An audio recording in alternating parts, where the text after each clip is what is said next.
All right, let's analyze this developing story with tonight's opening panel. Ryan Ball is a Middle East and North Africa analyst at Stratfor. Retired Marine Corps Gunnery Sergeant Jessie Jane Duff is a senior fellow at the London Centre for Policy Research. And John Jordan is a former naval intelligence officer who now sits on the board of overseers at the Hoover Institution at Stanford University. Thank you all for joining with us. Ryan, let's start with you. Iran is still denying that it was involved in these oil tanker attacks. Who do you think is responsible? Well, right now, they're exploiting the ambiguity around the evidence. We're seeing more and more evidence coming out from the United States. So it remains a little bit uncertain as to the exact veracity of the United States' narrative. But most of the signs point to the Iranians on some level, whether it was an element of the Iranian state or the wider Iranian state altogether. That remains uncertain, but at this point, there's simply nobody else with the motive, the means, or the opportunity as the Iranians to carry out this kind of operation. All right, John, on our show last night, you said that this was a limpet mine. Washington has confirmed that. They say that there is footage which shows Iranian forces in a small boat taking an unexploded mine off the hull of one of those ships. But, John, if this was Iran, why go back to the scene of the crime? Isn't that suspicious? Well, no, it isn't, because they don't want to leave physical evidence behind. Anybody who watches CSI, a crime show, knows that you just don't do that. They had an unexploded mine. They could not allow that to fall into our hands, where investigations would reveal serial numbers, motive, manufacturer, place of manufacture. But so they John, couldn't they leave must that have behind, so known they took the risk. that there'll be surveillance of the area. They must have known that there'd be footage showing them returning to the ship. Oh, yeah, but they just chose the lesser of two evils. I mean, they did not want a piece of physical evidence that could show up on TV or in a laboratory in our hands. So they just chose the lesser of two evils when that mine didn't go off. John, I want to stay with you because there's been a curious response from the Japanese owner of one of the oil tankers attacked. He says that the vessel was struck by a projectile, not by a mine. He says that he received reports that something flew towards the ship and that he doesn't think there was a time bomb or an object attached to the side of the ship. I mean, what do you make of that? Well, first of all, in my past life, I was a trial lawyer.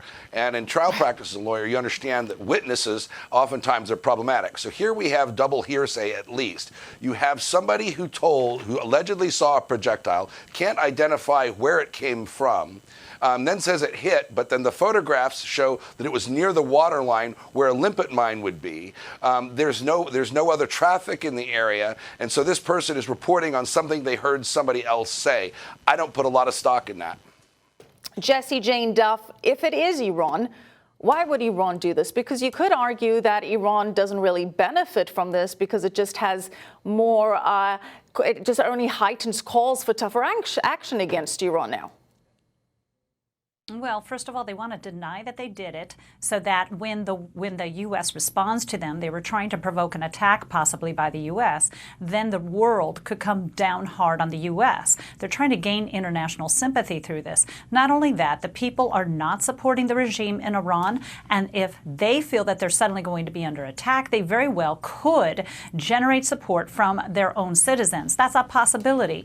You know, it's hard to speculate when you're dealing with people that don't have any type of stability in their mindset to understand what their logic is. But regardless, they want to create chaos. They want to create distraction. They want to cause turmoil. They also want to appear to be threatening to the U.S. so that we may come back to the table for the nuclear deal. They want the rest of the world to press the U.S. and panic over oil prices so that the U.S. will back off and maybe acquiesce to Iran. That's not going to happen. Ryan, if Iran is indeed hoping that the international community gets nervous, that a conflict erupts now in one of the world's most important oil shipping lanes, the Strait of Hormuz, and Iran is hoping that these worries then translate into Europe trying to intervene harder on its behalf, do you see that strategy working? How do you see U.S. allies responding now? Well, it's going to depend a lot on American actions, and the past 24 hours have been rather revealing. As your initial report noted, President Trump has been stern in his language, but he's also talking about talks. The United States is also taking this matter to the United Nations. Now, the Russians or the Chinese might veto whatever resolution might come out of that, but that is an opportunity to meet with allies and diplomats and attempt to put together some kind of international coalition whose goal would be to secure the Straits. That would then turn the tables on what the Iranians' goals in this matter were. Instead of allowing the Iranians an opportunity to drive a wedge between the U.S. and its allies, it actually affords the U.S. an opportunity to look like the good guy and help patrol these waters to ensure freedom of navigation. Ryan, I'm going to throw this out there because there is a conspiracy theory, which of course Iran is propagating as well, that this attack is the work of the Saudis, that they have a vested interest in a confrontation escalating that would send oil prices higher, which also helps the Saudis, and they want the U.S. to take on Iran. I mean, what do you make of that? Well, I increasingly disagree with the false flag theory on this, and there's a few reasons for that. First, oil didn't skyrocket. We have a huge oversupply of oil, in large part because of out here in Texas, we've got West Texas crude, helping keep the global oil supply quite high. So we're not seeing a spike in oil prices. The other thing is that the Saudis, the Emiratis, and to a certain extent the Israelis, all the most commonly named culprits of a false flag operation, they're all in the line of fire. They have to deal with the consequences of a shooting war on a very big and meaningful level. There is no way that any of those countries get away from a regional war the way that the United States will be able to experience it very distantly. So there isn't an incentive for any of them to carry out something like this at this scale in a means to start a military conflict. Yes, right. They do want sanctions, and yes, they do want more pressure on the Iranians. But now that we're seeing a regional conflict become a real scenario, we've seen leaks as well as official statements from all three of those countries saying, wait a second, we need to take a break, we need to de-escalate, sanctions are working, let them work, let's keep this from erupting into a regional war. So what we have here is a lack of focus. All right, Ryan, Jesse, John, stick around. A lot more to get to on this U.S. and Iran situation. In reference to what you have said that has come from Trump, I must say that I do not have an answer in response to the message from Trump.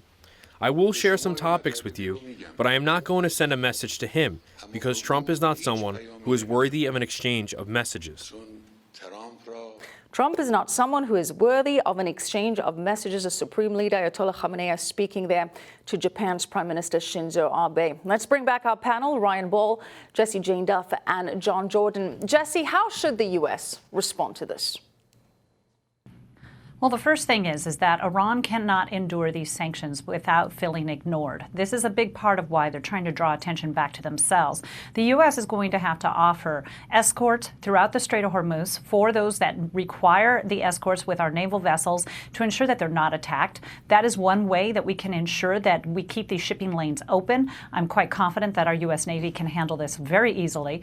Not only that, continue with the sanctions and impose them in a manner in which that you're actually causing the collapse of their own mullahs. Once the people are recognizing that all of the money has been outsourced to their terrorism and to their Iranian Revolutionary Guard, which we already know is showing signs of being broke themselves, the people will also disrupt what's going on in their own country. You can only suffer for so long before you realize that your political leaders do not have your best interests at heart, but our naval weapons, our naval ships should be able to protect many of these shipping lanes and proceed with having the traffic go through the Strait of Hormuz.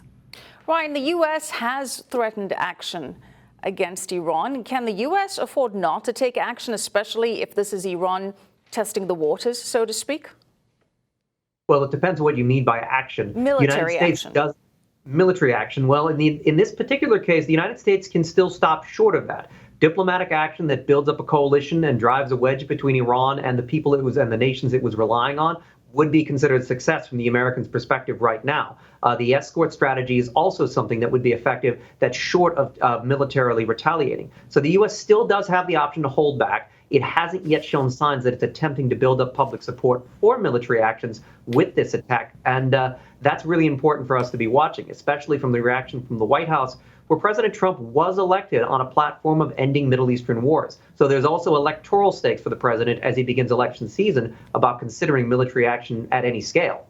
John, I know last night you told us that the U.S. should do absolutely nothing in terms of a military confrontation, that would be taking Iran's bait. How do you see the U.S.'s allies responding to this now? Do you think that they may just join the U.S. in exerting diplomatic pressure on Iran, or go the other way and put pressure on the U.S. to lift that pressure? Well, first of all, our allies don't have the military wherewithal to engage in military action on their own.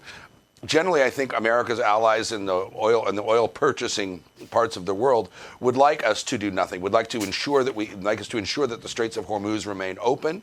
But nobody wants a wider war in the Middle East. Jesse is absolutely right. Hit the nail exactly on the head. Military action against Iran works only for Iran for several reasons, which is why they set this up. So doing nothing, time is on our side. Time is the enemy of the Iranian regime, given the nature of the sanctions and the demographic and economic forces inside of Iran. Stand pat, be patient, be strong. John Jordan, Jessie Jane Duff, and Ryan Ball, thank you both. Thank you all. Appreciate you having you on the show.